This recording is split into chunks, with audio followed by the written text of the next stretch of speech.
For us, being a CMO with customers all over the world, especially with the US and EU markets, the business challenge that we encountered was in 2018 with the serialization deadline looming.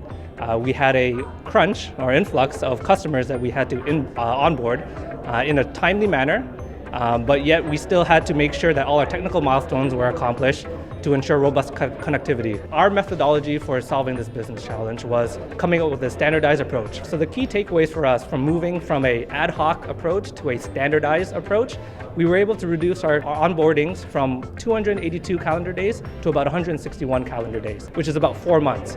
And what that meant for us is that that's 4 months for the customer to receive their product faster, but more importantly, 4 months that our patients can receive their drugs faster.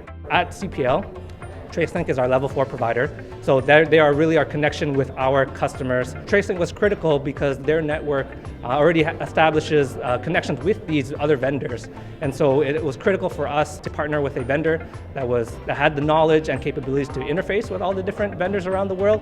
I was noticing that there was a lot of people that encountered similar issues, similar problems, and it was great to see what other solutions people are planning to do for their problems, and then seeing how we can maybe take some of the pieces from their solutions and incorporate into ours.